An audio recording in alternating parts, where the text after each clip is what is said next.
Welcome to Center Stage with international opera star Pamela Kuhn.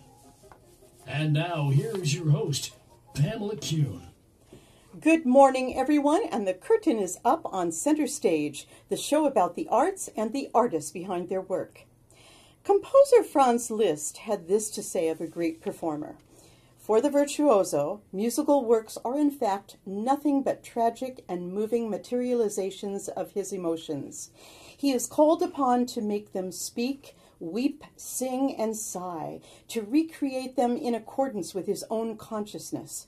In this way, he, like the composer, is a creator, for he must have within himself those passions that he wishes to bring so intensely to life. Recently, in New York City, I heard a pianist who did exactly that in performance, Vyacheslav Gryaznov. He looks like a movie star. He has a simple yet strong presence. He walks out on stage with a gravitas as if his steadfast movement had been choreographed by Kenneth Macmillan in Prokofiev's Romeo and Juliet. He regards his audience with a certain strength, as if to say, "Hang on to your seats, folks. I'm going to take you from dark depth of emotion to reflection, and you will come along with me in an intimate fashion. I will show you how beautiful the extremes can be." And Slava Gryaznov does just that. Somehow I felt lulled into a hypnotic state with his performance. It's a big technique with thrilling passion, but something tells me that he still enjoys retaining a boyish quality that is deliciously open to all levels of self-learning. There was a charming wealth of humanity that came across in his performance. In one of the front rows at Baruch University's Performance Hall, a cell phone started ringing in the pause between one of his pieces. He waited calmly. Then, as the owner of the phone made no gesture to turn it off, he looked down to the audience from his piano bench and said, "Well, are you going to answer it?" It was done with such patience and humor. Slava Gryaznov showed in that moment that he recognizes the times we live in and will forever be the gracious teacher to those who may be one beat behind. Born in Yuzhno-Sakhalkinsk, a small city in the easternmost reaches of Russia, his parents recognized his musical talent early on. They took the heroic step, similar to the story of extraordinary ballet talent Sergei Polunin, of giving up everything to move to Moscow so Slava could have the best musical education. Stories such as this remind me of the particular passion of the Russian people. They have the tenacious ability to live with pain and suffering, as has been their history. But when it comes to truly realized prodigious talent, parents will give up everything they know and hold most dear to help their child be recognized.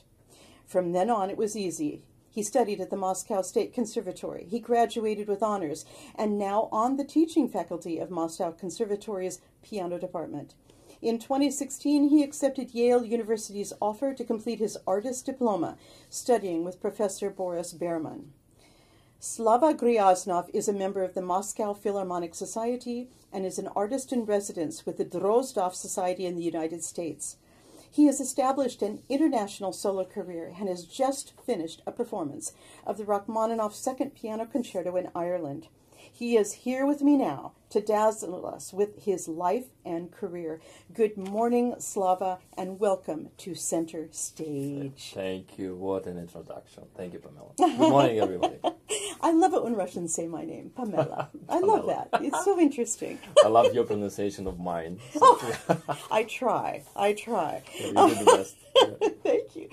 Slava, what brought you to music first? How did you come? Did you have a calling to the piano at an early age? Well, it's quite difficult to say what called me, but I think there were almost no reasons for me to be a musician because my parents are not musicians. My father was an engineer, my mother was a teacher of German language. Oh, wow. Yeah, for almost 50 years. That's cool. So yeah. And I don't know any members of our family who was a musician, actually. So I don't know the starting point and what attracted me, what brought me to this area. But I remember in my childhood I had a little toy piano with a few keys only, and I tried to play some melodies which I heard from the radio, simple ones, but that I could. And my parents later told me that instead of sleeping in the children's garden, I used to went to the piano and play something and disturbed another children. Really? Yeah. So it was kind of interesting because really I don't know why. I don't know why this interest was so obvious. It was there. You had a good musical ear. You would imitate melodies that you heard. Yeah, maybe I had some good ear, that's true, but I hadn't any passion to practice, I would say. So the first years of, let's say, my education in Yuzhno-Sakhalinsk, these years were not, I would say, serious in terms of education, because I did what I wanted, and my teacher was a little bit upset about me because I didn't do too much homework, and I didn't practice a lot. So I had, I would say, quite a normal childhood with a lot of joy, a lot of fun, with working with my friends, with playing football, soccer, skiing, and so on. So in this case, I think I am quite lucky to have such a childhood, because I know a lot of musicians just don't have. That's right. They haven't had the normal balanced life. Yes. That you probably did. Yes. Yeah. And I am happy about that, because I think it helps me now. This kind of happy feeling, happy life.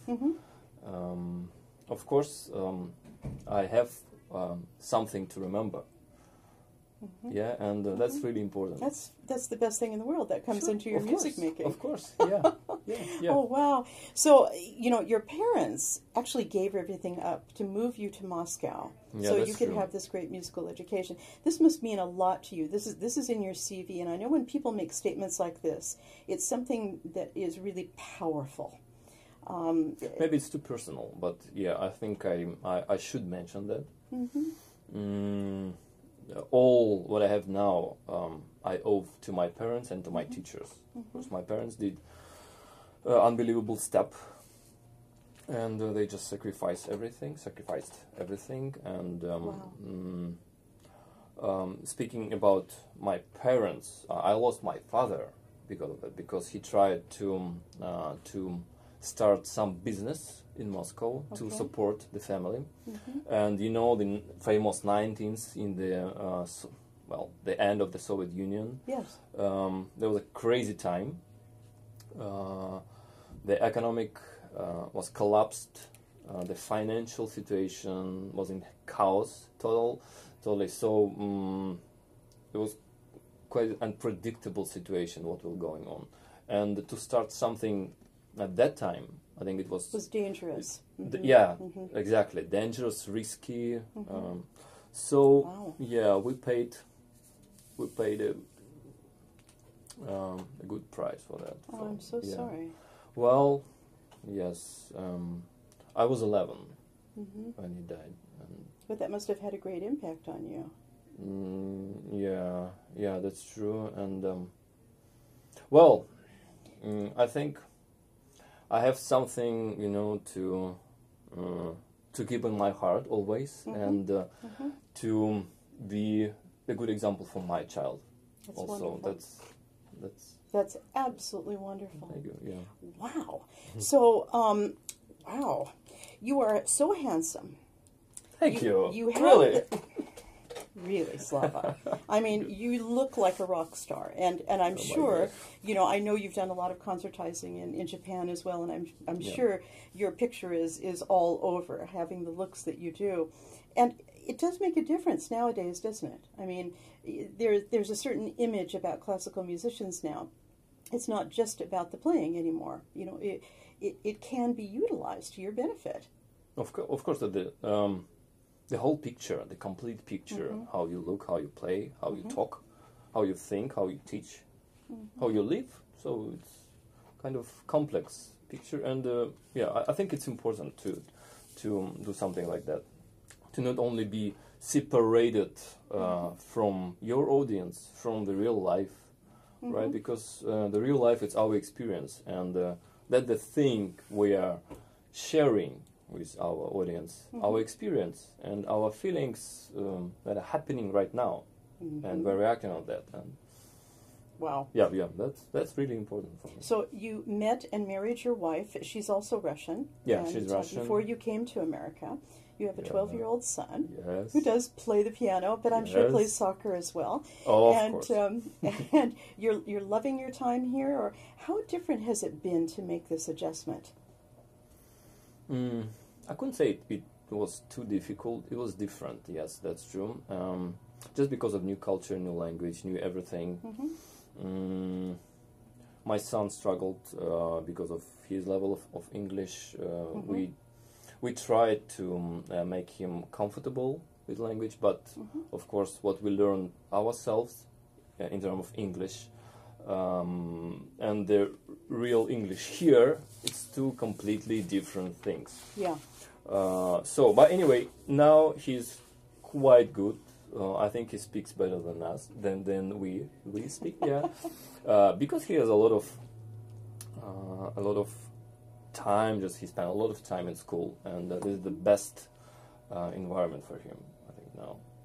That's brilliant. New friends, yes. He found also some people who came from another country, so they are in the same environment, and they help each other. And actually, I think he is learning not only how to receive help, but how to help also as well. And I find this incredibly useful for him.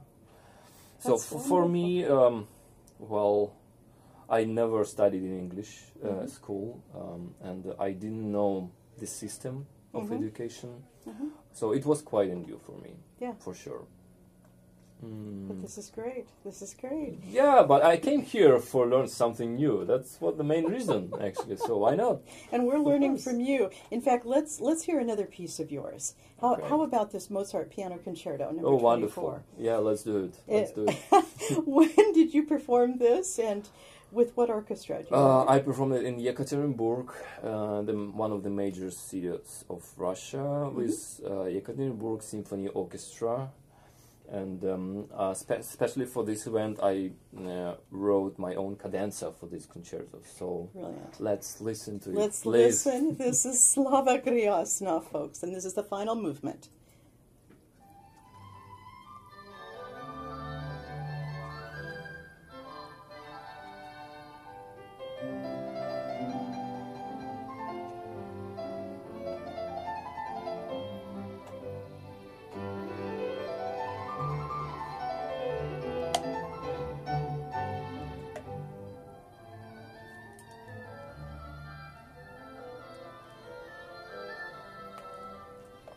You have to talk some more? Can't we just let this play? Oh, we can talk during. Yeah. No, I'm kidding. I'm saying let's play for the rest of the half hour. We should have a classical record. Yeah, we should have a classical station here only. Right? Okay. This is indeed beautiful. And beautiful. Oh, thank you. What are you known for? Rachmaninoff, Liszt, Mozart? What are your favorites? Who are your favorite composers? My favorite composer is that impossible to answer? It's possible. I can talk about my closest one, probably not favorite, but closest one, Rachmaninoff. He's the person I would consider like my musical father. Really? Maybe. Yeah. I don't know why, but I feel so close to him. Unbelievably. Yeah. Do you think it's just the passion of the music? Is it? No, I think it's some similarity in, well, if I could say it, some similarity in thinking, in feelings, what he tried to express through his harmony, through his melodies, through his music. And what was that, really, specifically, do you think? It's hard to explain, really. But the combination of just immortal, joyful, with this, at the same time, with dark sides. Yes, definitely. So we are like shifting between them. We're going through this very complex way, and that's beautifully said, actually. I think you've just summed it up. maybe, yeah. Now, thanks for that. I will remember. You are known for your outstanding arrangements and transcriptions of famous pieces.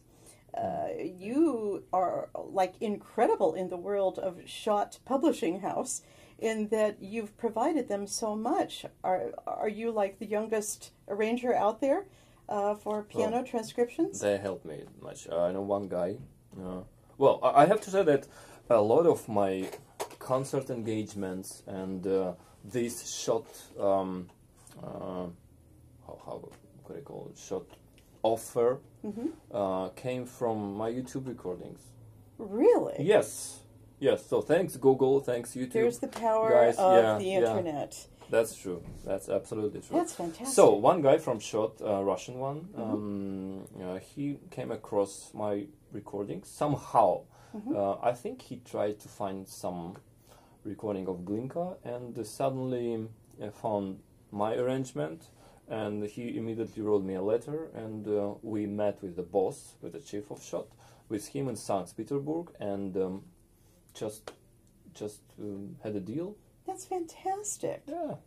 What is it with this? Do you look at a piece and think, oh no, I have my own way around this?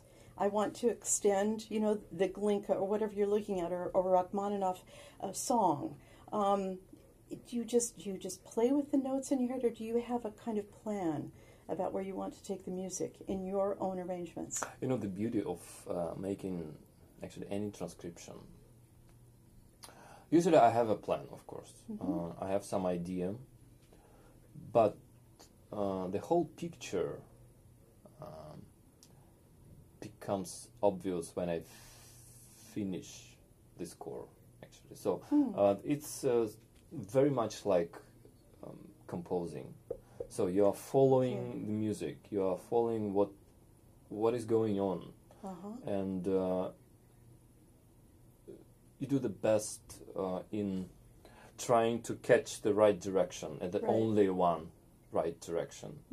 That's extremely important. And like Pushkin said, for example, when he wrote Yevgeny Onegin, his famous poem, when Tatiana married the old general, he just wrote in his letter, "You know what, folks? My Tatiana just married. I didn't expect that." So the characters live in their own way. Yeah. After you create some idea, this idea has to become independent of you, and you are trying to watch out, I love that. Yeah, that's really interesting, really intriguing, and inspiring. I love that. And in every piece, I have different conceptions, I would say, and different stories.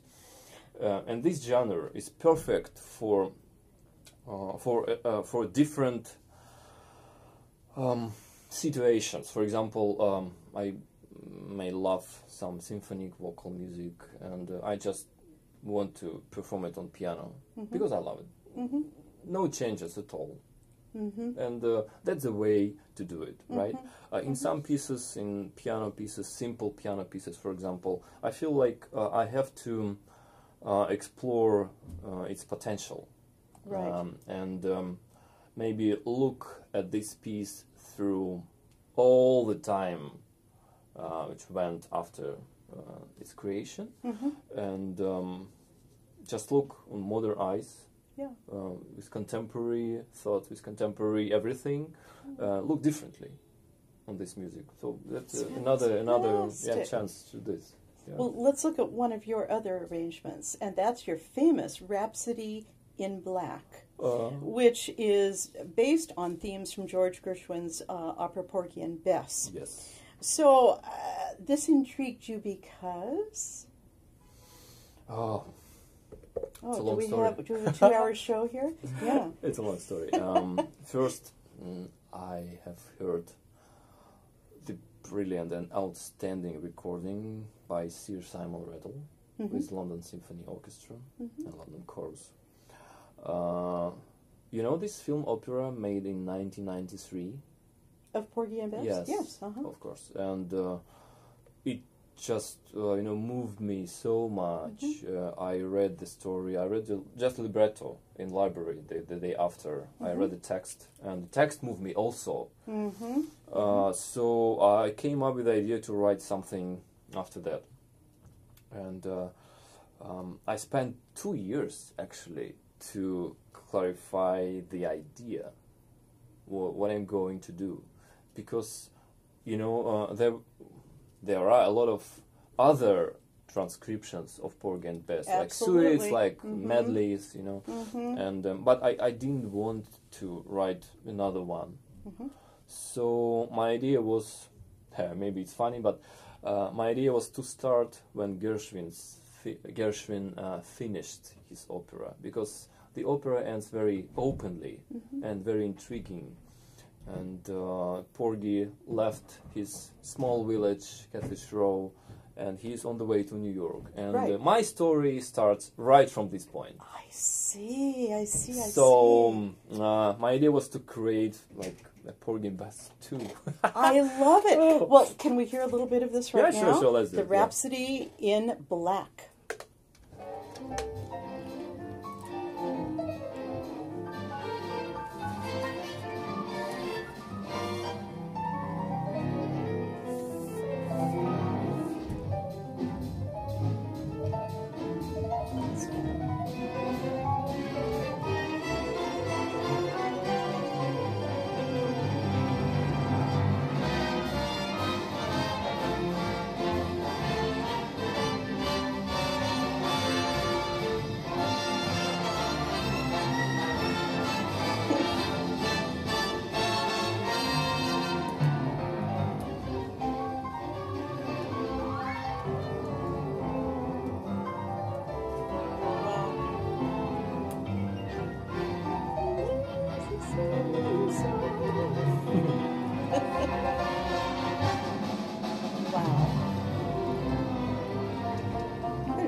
It's my first experience in orchestration.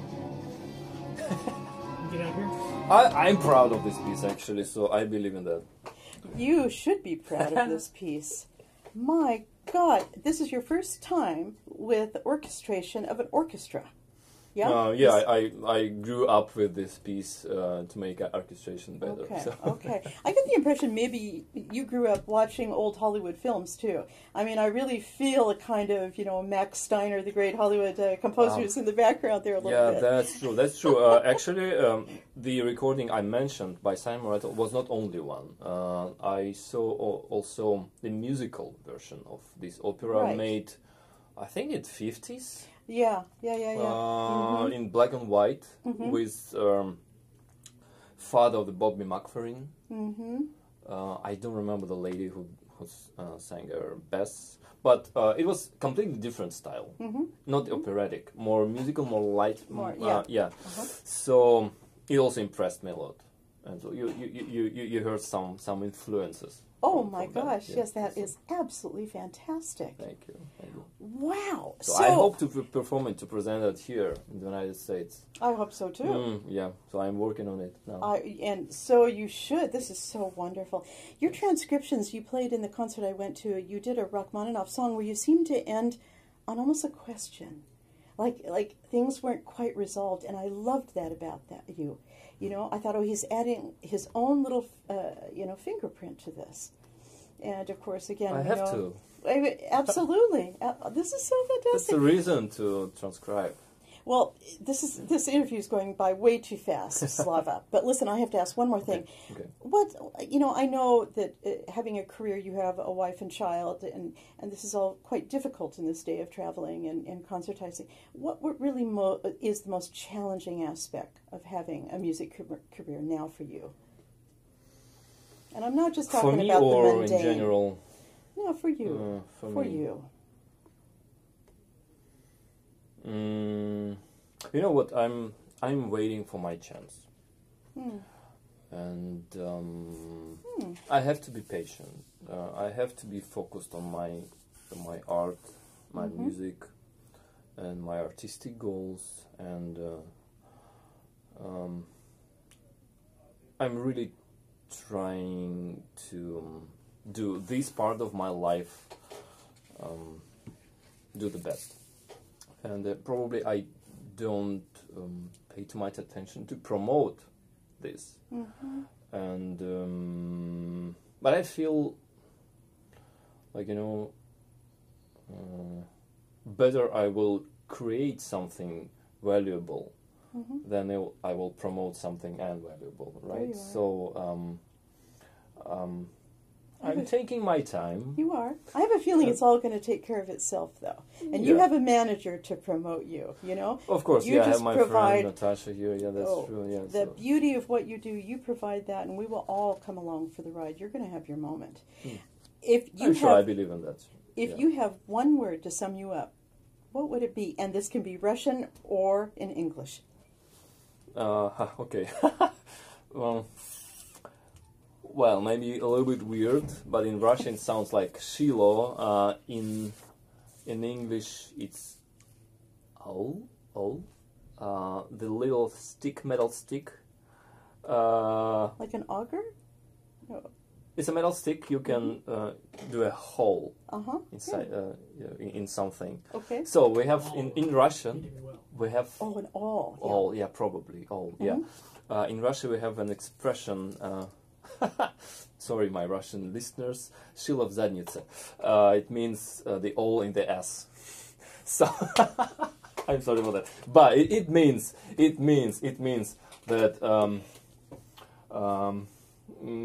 comfort is not my case. It's not my feeling. So I'm always You're working to do something else, and try something else. That's excellent. And for Slava Gryaznov, you're doing it. Thank you for being on center stage. This is Pamela Kuhn, and the curtain is now down.